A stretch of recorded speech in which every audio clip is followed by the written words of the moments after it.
विद्यार्थी और मेरे सामने बैठे सब भाई और बहनों, और सही मायने में भाई और बहनों, भाषण के लिए नहीं, भाषण के लिए नहीं, क्योंकि हम सब लोग जानते नहीं कि आर्यभट्ट ब्राह्मण छोड़ के हम सबका डीएनए एक है और हम सब एक।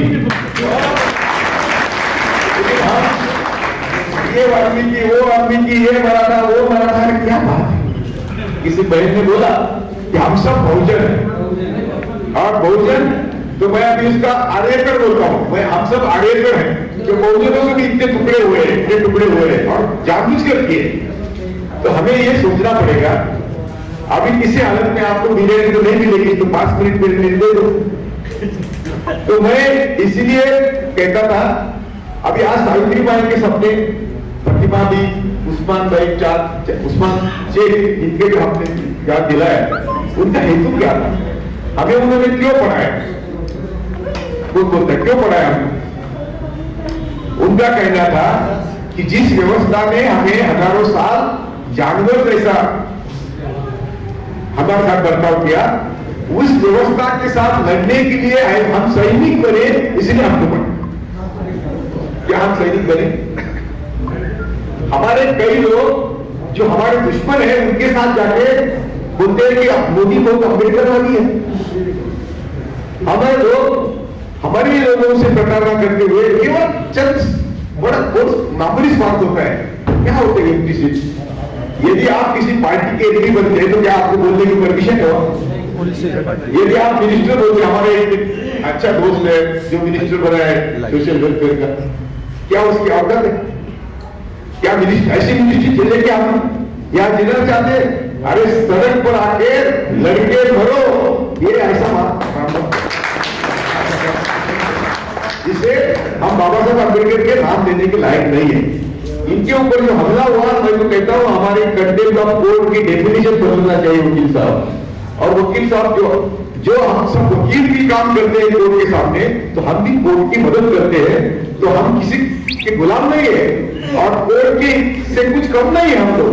तो हमारा जो हम पर हल्ला होता है, ऐसा हल्ला होता है, तो वो भी कंटेम्प्ट ऑफ कोर्ट है, क्योंकि ये होना ही चाहिए। इनका काम क्या है? जो मैं पढ़ा था, मैंने तो उनको अभी देखा, मैं अभी उनको मिला भी नहीं आज तक, नाम सुना था, हम तो एक दूसरे को काम जानते थे। जो काम वो करते थे वो मैं करता है। वो 26/11 के हल्ला में भी, हमला में भी आए थे बम्बई में, मैं तो हुकिन कर एक मिशन चला रहा हूं। तो ये हम लोग दिन से काम से साथ थे, आज परिचय हुआ। आप सबको एक ही विनती करता हूं, मैं हमेशा यही विनती करता हूं कि जनशक्ति ये सबसे बड़ी ताकत है, सबसे बड़ी ताकत है। लेकिन हम बिखरे हुए, बटे हुए हैं, उससे हमारी शक्ति दिखाई नहीं देती, और वो हमको जानबूझकर बांटना चाहते हैं और हमारा विभाजन करना चाहते हैं। उसमें इसी जो रहे वो क्या है? वो सिर्फ 1% है, क्योंकि उनकी महिलाएं भी हमारी बहनें हैं, उनकी महिलाएं भी हमारे बहनें हैं, तो वो ज्यादा से ज्यादा 1 या 1.5% बस, बाकी सब हमें। लेकिन हुआ क्या? वो हजारों साल से राज कर रहे हैं, जिन्होंने स्वतंत्रता आंदोलन को, संविधान को इज्जत के बाद संविधान को जलाया। बाबा साहब को क्या क्या कहा उन्होंने, मैं हमारा देश का नसीब समझता हूं कि नथुराम गोडसे ने यदि महात्मा गांधी को नहीं मारा होता तो बाबा साहब के संविधान में ले लोग लिखने नहीं देते। क्योंकि जब बाबा साहब को संविधान महात्मा गांधी को मारा तो बाबा साहब को समय मिला, क्योंकि ये डर के दिल में गए थे या जेल में गए। इनके जो बहुत जहरीली सोच वाले लोग थे, वो डर के मारे छुपे हुए। महाराष्ट्र में उनको चुन चुन के बाहर निकाला था, लेकिन वो बात में फिर ऊपर आ गए। 70 साल तक, 1970 तक वो चुप रहे। उन्होंने 70 साल के बाद जयप्रकाश नारायण के माध्यम से, अन्ना हजारे के माध्यम से, किसी भी दूसरा भी आंदोलन यदि बड़ा होता है तो समझ लेना कि वो हमारा नहीं, क्योंकि जब तक आरएसएस उसको ताकत नहीं लगाती कोई आंदोलन नहीं कर सकता। मेरी 1 लाख की सभा है, मेरा बीच में मैं ट्रक खड़ा करता हूं, मेरे पास स्टेज नहीं है, पैसे नहीं है, लोग आते गरीब लोग है, भूमिहीन है, मच्छीमार है, तो मैं इतना खड़ा करता हूँ और बोनेट पे जाके भाषण देता हूँ। तो मेरी कभी सभा किसी टीवी ने दिखाई नहीं। लेकिन हजारे जयप्रकाश नारायण जब आरएसएस को एंट्री चाहिए तो आरएसएस मैनेज करता है ये। तो हमें यदि हमारा भी नेता कोई आपको लगता है कि उसको बहुत प्रसिद्धि मिलनी है तो समझ लो धोखा है। हम हमारे मुंह से ही घर घर जाके, जो अभी पर्दा साहब ने बोला कि हमारी कमेटी चाहिए, हम घर घर जाके लोगों के मिलना चाहिए और बोलना चाहिए कि संघ की जहरीली विचारधारा ही हमारे सभी दुखों की जड़ है। सभी दुखों की जड़ संघ की जहरीली विचारधारा है। लेकिन हम डरते हैं, मौला बोलने भी डरते हैं, फादर पादरी डरते हैं और हमारे नेता भी डरते हैं संघ के खिलाफ बोलने में। अरे क्या करेंगे तुम कितने दिन जियोगे? तुम संघ से पंगा न लेके हमारे से 10 साल ज्यादा जिएंगे तो क्या करेंगे? तो हम तो लड़के मरेंगे, तुम घर में सड़ के मरेंगे। अभी एनआईए मेरे घर आई थी, आपके मेरे घर आई थी, मैंने कहा 3 बातें मैं बोलूंगा। मेरे गुरु ने रिपोर्ट दिया है जस्टिस सावंत और जस्टिस कृष्णा आयोग में, तो मैं कहूंगा मोदी शाह खुदी है।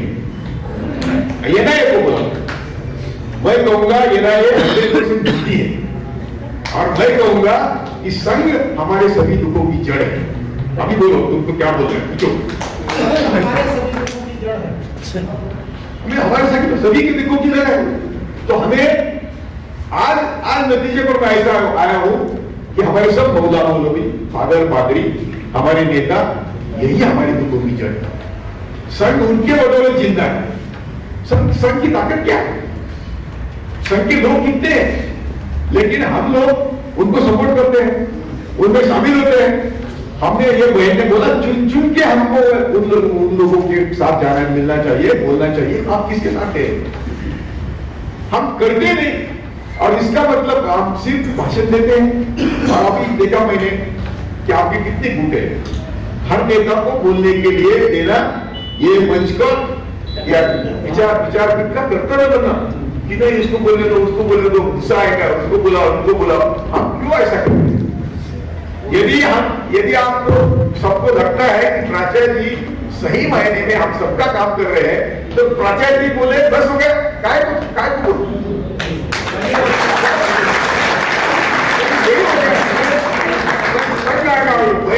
1976 से जब मैं सिर्फ 34-35 ईयर्स का था, तब से मैंने संघ से पंगा लिया। तो भी मैं आपके सामने खड़ा हूं, तो भी हम संविधान के तहत नॉन वायलेंस यानी अहिंसा के मार्ग से जब चलेंगे तो क्या करें? मैंने कहा हमारे घर में रेड डालो, हमारे पास 2000 फायदे में शर्ट के सिवाय दूसरा कुछ मिला तो ले जाओ। क्या करेंगे? वो क्या करेंगे? अभी इनके ऊपर जो रेड डाली है वो बिल्कुल 100% गलत है, इलीगल है। मैं तो कहता हूं जिस कोर्ट ने ऑर्डर करी थी वो कोर्ट का भी कंटेंट है। कोर्ट का ऑर्डर क्या क्या इन लोगों ने? तो आपने उनके कोर्ट पे भी आपसे करना चाहिए कि आपका भी कंटेंट क्या है। आपने ऑर्डर पास कर, ठीक है, अभी कोर्ट के बारे में तो ज्यादा क्यों बोले थे, लेकिन हो रहा है।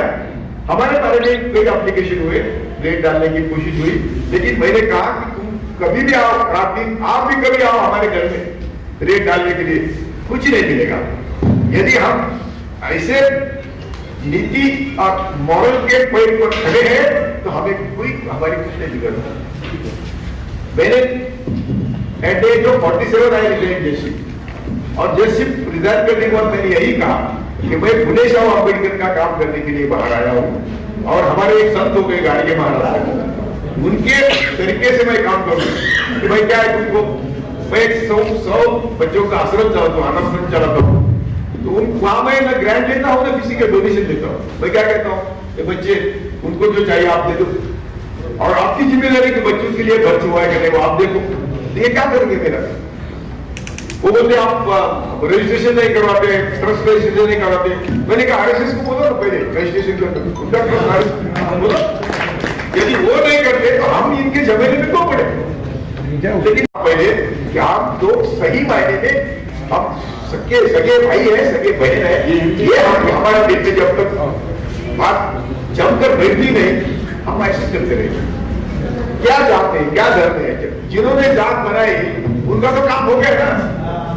तो हमको ये समझना चाहिए कि हमारे दुश्मन कहते हैं कि हम अलग अलग जाति हैं, हम थोड़े कहते हैं, और हमारा डीएनए सब पे एक है। तो हम कब तक ये इनके जात में फंसे रहेंगे? ये बात है। और दूसरी बात ऐसी है कि जब तुम लोगों का विश्वास संपादन नहीं करेंगे, ये छोटी मोटी यूनियन चलाना, क्रेडिट यूनियन चलाना बात अलग है। अभी मैं 5,000 किसानों के लेके वहां बैठा हूं।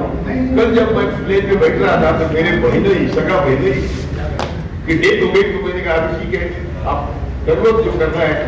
जिस बहन ने मेरे लिए बहुत कुछ किया है तो मैं ठहरा नहीं, क्योंकि मुझे प्राचार्य जी की चिंता थी कि हम उनको जाके सपोर्ट करना जरूरी है।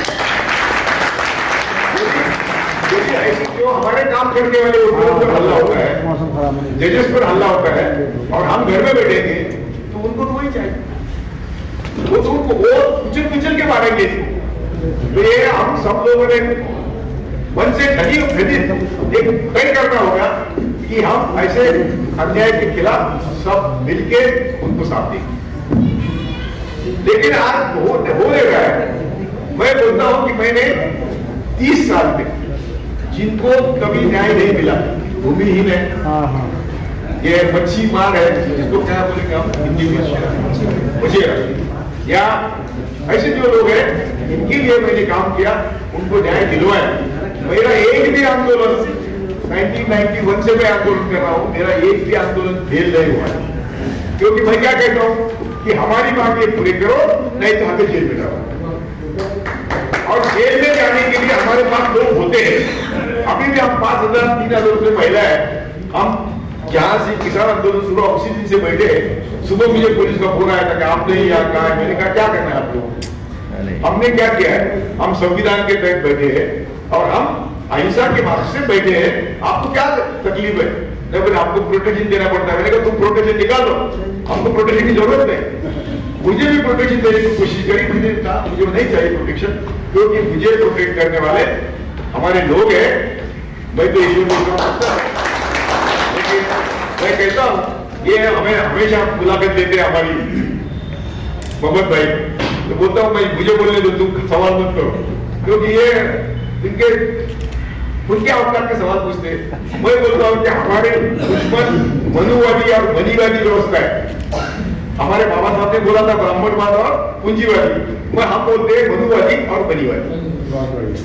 और ये जब तक हम इनके खिलाफ नहीं लड़ेंगे, हम बाकी नहीं करते। बाबा साहब का नाम लेते हैं, कौन लड़ता है मनुवाद के और मनीवाद के खिलाफ? बोलो। और लड़ना कैसा चाहिए? तो हमें संख्या लेके रास्ते पर आना चाहिए, बिल्कुल अहिंसा के मार्ग से, ताकि उनको मुश्किल हो कि वो अरेस्ट भी नहीं कर सके। अभी देखो ना किसानों ने किया है, अभी सिख किसान उसमें ज्यादा होते हैं। वह क्यों है?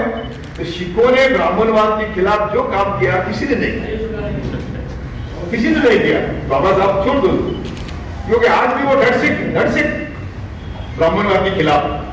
तो ये ढूंढ कर ठीक है, कोई अकाली के लिए जाते उनके साथ, लेकिन हमें सोचना चाहिए कि ये ढूंढ कर क्यों चूसते हैं। अभी दलितों पर इतने हमले हुए हैं, इतने हमले मुस्लिमों पर भी नहीं हुए। और मैंने कई बार बोला मुस्लिम भाइयों को, यार भाई आप मोगला बोलने को सुनो, लेकिन अल्लाह के लिए सुनो, बाकी सब हमारे सुनो। हम जात धर्म पंथ प्रांत छोड़ के जब तक साथ नहीं आएंगे हम कुछ नहीं कर सकते।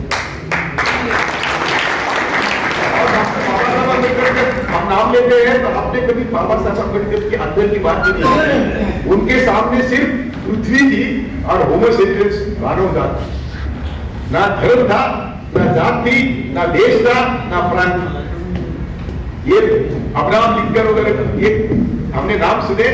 हमारा बाबा साहब विश्व में इतना विद्वान और इतना वैचारिक लेवल का आदमी दूसरा नहीं हुआ, लेकिन उनकी वैचारिक लेवल में सोचो, हम हमारे जान का है। हम अरे बाबा साहब ने कभी जान पर सोचे? उन्होंने यदि संविधान की हम मूल जो माइनॉरिटीज और स्टेट्स और माइनॉरिटी की किताब पढ़ेंगे तो संविधान क्या कहता था? बाबा साहब कहते थे कि हम सबको जो श्रमिक है उनको रोटी, कपड़ा, मकान, स्वास्थ्य और शिक्षा के लिए जो चीजें चाहिए वो उसी दाम में मिलना चाहिए जिस दाम में उसका प्रोडक्शन।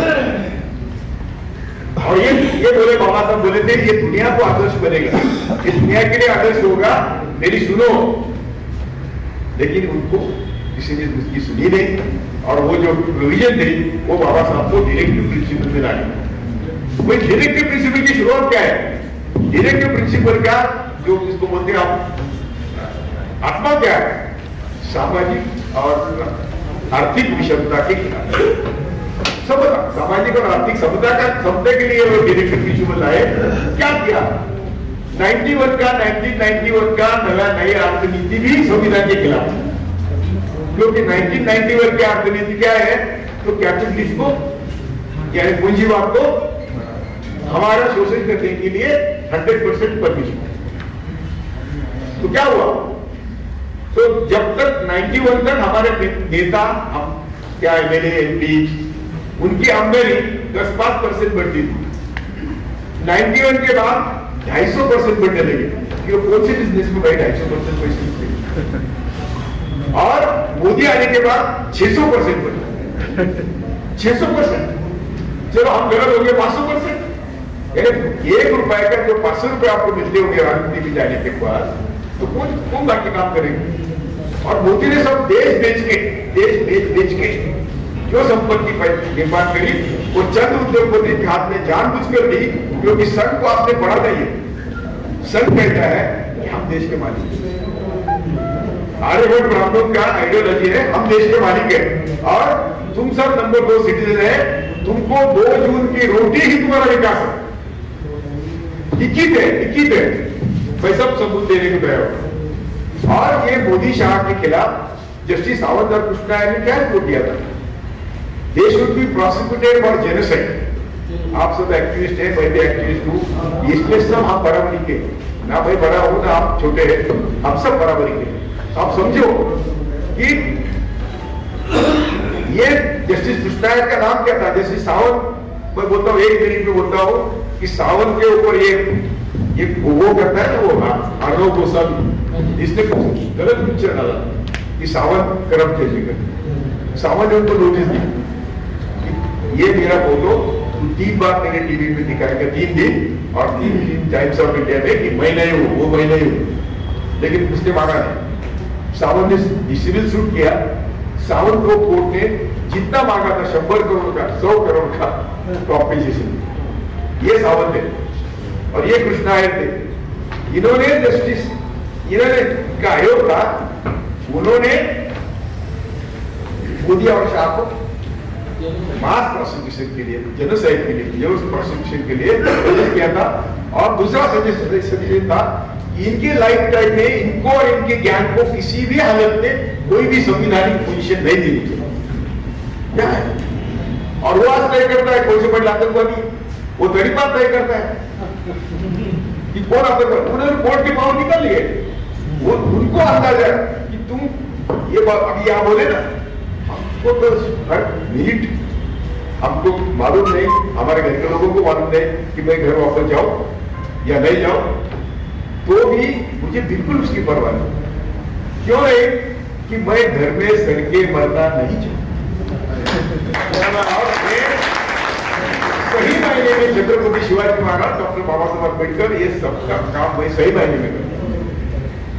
ना मैं किसी का वृंदा हूं, ना मैं कभी किसी को रुपया लिया। देखो एलिगार परिषद हमने ली थी, उसके ऑर्गेनाइजर मैं और जैसे साहब। और क्यों ली थी? वो 200 साल हुए थे भीमा कोरेगांव शिविर को, 200 साल का बड़ा फंक्शन था। हमने सोचा कि वो जो बाप देश भर से आएगा उनको हम डाइवर्ट करके पुणे में 31 दिसंबर को हमारे साथ हम डायलॉग करेंगे कि हम ये साथीवादी धर्मांध शक्ति से लड़े कैसे। इसलिए हमने परिषद ली थी। परिषद के बाद 8 दिन कुछ नहीं हुआ। उन्होंने आईबी वगैरह सब ब्राह्मणों के खिलाफ था ना, आईबी ने वगैरह सबने मिलकर खूब किया और 8 दिन के बाद कंप्लीट करी कि एल्गार परिषद को फाइनेंस किया था नक्सलाइट। अरे नक्सलाइट कुछ भिखारी है, उनके पास पैसे कहा है और हम तो कभी 1 रुपया किसी को नहीं दिए। अभी मैं इतना डूब गया हूं, इसीलिए आने जाने के किराया। मैडम ने कहा किसी ने, हम सोए थे, वो रात दिन जाग रहे थे। हमको लगा हमारा नंबर है, हमारे पास सब है, लेकिन हमारे पास कुछ नहीं है जब तक हम साफ नहीं हैं। जनशक्ति, तो उन्होंने पहले गोडाउन बनाए, इतना ही नहीं, गोडाउन गवर्नमेंट पैसे से बनाए। क्यों बनाए? एफसीआई के गोडाउन होते हुए भी अदानी को किराए पर धान्य के लिए अदानी के गोडाउन दिए, उनको चाहे उतना किराया दिया, उन्होंने गवर्नमेंट के पैसे से सब देश में गोडाउन बनाए।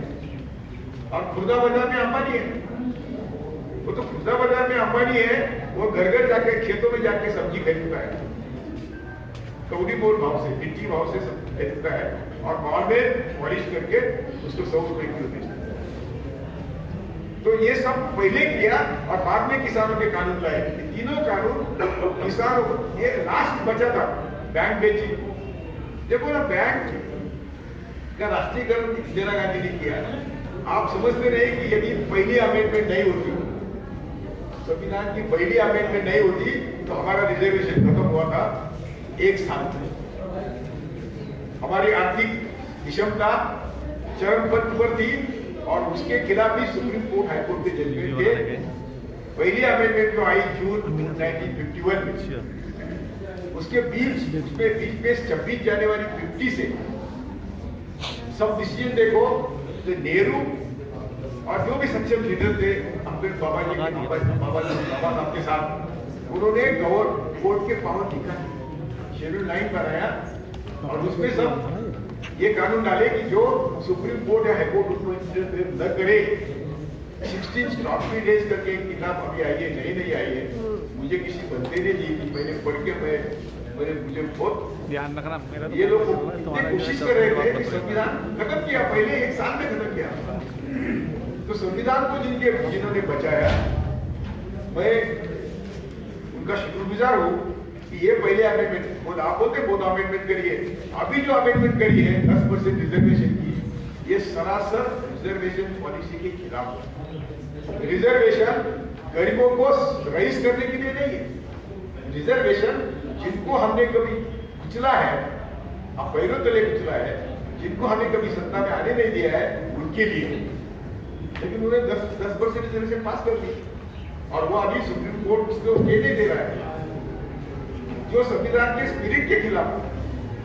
तो ये अमेंडमेंट बोलो, कोई अमेंडमेंट ऐसे कि जो जिसने अमेंडमेंट, लेकिन संविधान की अमेंडमेंट की भी सीमा है।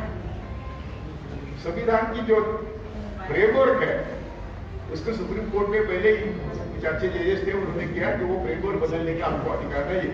तो ये 10% रिजर्वेशन फ्रेम बदलने का, तो हम सबको पहली बार, ज्यादा तो मालूम है सबको बिरयानी खिला के खानी है और मुझे भी जाना है, लेकिन पहली बात है कि हम पहले एक दूसरे से मिले, हो गया ना काम। हम सही मायने में एक दूसरे को बहन भाई माने और हमारे दुश्मन पहचाने। 1% लोग हमारे दुश्मन है, वो हमारे हमको सबको बचा रहे हैं, हमको शर्म आई। हम पैसे से उनसे कई गुना ज्यादा पैसे कमा सकते हैं, हम बुद्धि से भी। जो भी मैं 4-5 साल की था सुप्रीम कोर्ट में, अटेम्प्ट टू कमिट सुसाइड तो और कई कानून, पार्लियामेंट को कानून बनाने पड़े, ऐसे मैंने जजमेंट दिए हैं। लेकिन मैं ब्राह्मण नहीं था कि काफी नहीं, वो मेरा बेस था और मैंने जैसे जजमेंट दिए वो कोई होता ही नहीं था। तो ये ऐसा जो माहौल है, justice Sawant world press association के अध्यक्ष थे, उनका एक लफ्ज भी उनके बारे में हमारे प्रेस ने नहीं लिखा। इतनी दुश्मनी, इतने हम लोग को वो नीचे दिखाते हैं। तो इसलिए हम सबको हमारी ताकत दिखाए बिना, हम अहिंसात्मक मार्ग से रास्ते पर करोड़ों के संख्या में आए बिना, वो हमको पहचाने देंगे, वो हमको काम नहीं करने देंगे, वो हमको ऐसे कुचल के बारे में। तो मैं सबको विनती करता हूँ कि जात धर्म पंथ छोड़ के हम सब साथ आए और राजनीति में इलेक्शन लड़ने की जल्दी जरूरत नहीं है। अकेले गडकरी के खिलाफ कोई होता नहीं यार, नागपुर से अकेले गडकरी के खिलाफ हमारे 18 उम्मीदवार मिले, 18 दलितों को क्या चुनने के लिए, चुन के आने के लिए गडकरी को निकालने के लिए। प्रमोद महाजन जब पहले लोकसभा में आया तो मैंने प्रमोद को बोला तुम कैसे जाएंगे लोकसभा में, तो बोला जाओ। तो मैंने इंतजाम किया। क्या इंतजाम किया था?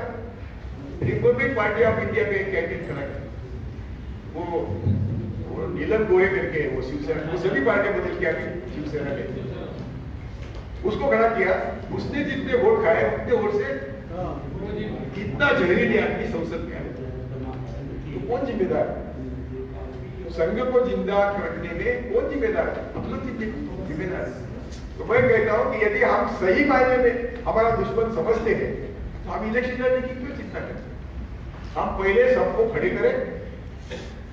यदि हम चुनके भी नहीं आए लेकिन हम लाखों की संख्या में रास्ते पर आते हैं, अहिंसा के मार्ग से आते हैं, तो मोदी कारोबार नहीं कर सकते। हम नहीं कर रहे। और हम जैसे हमारे जैसे बोलने वाले हैं ना, तो मौला बोले भी मेरे खिलाफ है, फादर पार्टी भी मेरे खिलाफ है, दलितों के लीडर्स भी मेरे खिलाफ है, मैं अकेला हूं। और जिनके साथ में दुश्मनी ले रहा हूं 1976 से, वो तो मुझे दुश्मन मानते, और आप लोग मुझे तुम्हारा नहीं मानते, क्यों? मैं तुम्हारी जाति का नहीं हूं। बड़ी बड़ी बड़ा मुश्किल समय है। और ये समय जो आप लोग नहीं समझेंगे तो मैं तो राजा जी के नीचे, उनके हाथ के नीचे काम करने को वो दिल्ली में तैयार। क्या बात है। अभी हमारे बहन ने बोला FSS, मैंने सुबह बोल डाली थी सावित्री बाई की, तो किसी मुस्लिम भाई ने लिखा कि आप मेरे साथ फरामोश है। क्यों? तो मैंने वो फातिमा का उस्मान भाई का नाम नहीं लिखा था, तो मैंने उसकी माफी मांगी और वो मेरा पोस्ट बदल दी कि उनके मदद से सावित्री बाई ने आपको पढ़ाया, ऐसा एक इल्जाम दी। तो ये क्यों बोल रहा हूं मैं? ये गलती से हो गया। मैंने कहा जान बुझ नहीं किया। मैं तो 30 सालों से, कम 30 सालों से दलित, मुस्लिम, आदिवासी हम सब साथ आएंगे और सभी जाति धर्म के गरीबों को, लोगों को बोलेंगे कि अभी हमारी ताकत है, तुम हमारे साथ आओ, तुम्हारा रोटी, कपड़ा, मकान, स्वास्थ्य और शिक्षा फ्री में देने का हम इंतजाम करेंगे, सब हमारे साथ आएंगे। हमारा अल्टरनेट बजट तैयार है। अरे ये मोदी ने 7 साल में 50 लाख करोड़ पूंजीवादियों पर न्यौछावर कर। हमारे बैंक में हमारे डिपॉजिट्स है। इंदिरा गांधी ने 5 करोड़ से बैंक शुरू करी। अभी वहां मुझे कई लाख है, मुझे हाँ ये क्या बोले, छोड़ो, बहुत रकम है, कई लाख करोड़, और वो हमारे पैसे, लेकिन वो सब अभी प्राइवेट पार्टी को दिए, वो वसूल नहीं हो रहे, तो हमारे डिपॉजिट भी नहीं कर दी। और जो मध्यम वर्ग उनको कर रहा था ना, उनकी सैलरी भी कट होने वाली है, उनका प्रोविडेंट फंड भी कट होने वाला है। प्रोविडेंट फंड भी दिया प्राइवेट पार्टी को, LIC के पैसे भी दिए प्राइवेट पार्टी को। 7 साल में सब क्या कर सकता है? इसकी आप कल्पना करो। ये हजारों साल जो किया है इन्होंने, तो उन्होंने क्या बोलते, छिपके 100 साल में वो फिर वापस लाए, और हम ऐसे नहीं बने। मैं सबको विनती करता हूँ कि हम सब सही मायने में भाई बहन बने, सही मायने में हम हमारा दुश्मन समझे, और मोदी शाह को हम इलेक्शन से नहीं हटाएंगे तो हम करोड़ों लोग रास्ते पर जाके हरा सकते हैं। ये मैं आपको वादा करता हूं, और आपके साथ कंधे को कंधा मिला के, मेरी जान गई तो भी आपके साथ काम करने का आपको लेके आज क्या 80 साल का मुद्दा हो गया? क्यों भाई, हम भी जीना चाहते हैं। ऐसा नहीं है, मरता क्या नहीं करता, लेकिन समाज की नहीं हम कॉम्प्रोमाइज नहीं करेंगे। इनका मैंने कई वीडियो सुने कि गर्दन भी कट गई, तो ये मैं जब मैंने डिसिग्नेशन दिया तब मैंने बोला था, डिसिग्नेशन दिया, एक आंदोलन शुरू किया मैंने एंड्रॉन के खिलाफ, और मैंने कहा न पुलिस को डरूंगा, ना तुरुंग को डरूंगा, जेल को डरूंगा, ना मरने को डरूंगा। ये मेरे 3 स्लोगन थे 1991 में लिए थे, आज तक मैं वही करता हूँ। आप जेल में जाके तो देखो, अरे मैं पुलिस कोठड़ी में था, मैं 3 दिन पुलिस कोठड़ी में था, वो कांग्रेस ने डाला था, मुझे कांग्रेस के दलाल कहते। मैं कांग्रेस के, मैं इतना ही कहता हूँ कि मोदी आने के बाद मुझे लगा कि कांग्रेस हरिश्चंद्र थी, क्योंकि उन्होंने जो किया था वो सब तो बर्बाद। तो हमारे पास क्या रहा? 2 जून की रोटी के लिए मोदी कहता है मैं 80 करोड़ लोगों को 5 किलो धान देता हूँ, तो वही दूध क्या डाल लीजिए, उसमें वो सक्सेस हो गए। क्या कौन गोयल उनके चेहरे देखो तो, मंत्रियों के चेहरे देखो, कभी के हंसते हैं कि कभी समाज की बात करते हैं। ये हिंदू मुस्लिम कश्मीर पाकिस्तान, नरसिंह राव, मेरे घर 5 प्राइम मिनिस्टर आए, उसमें नरसिंह राव भी आए। मैंने बोला कि तुमने बाबरी मस्जिद को गिरा, तो बोले कि हिंदू मुस्लिम कश्मीर पाकिस्तान, भारत पाकिस्तान, ये हमारे दोनों देश के राजनीतियों की लाइफ लाइन है, और उसके सिवा हम जिंदा नहीं रह सकते। और हम लोग उनके पीछे भागते हैं, जो हमारे दुश्मन है, जो हमको लाइफ हमारी, हमको मिट्टी में डालना, ये उनकी लाइफ लाइन है, हम उनके साथ जाए। जय भारत।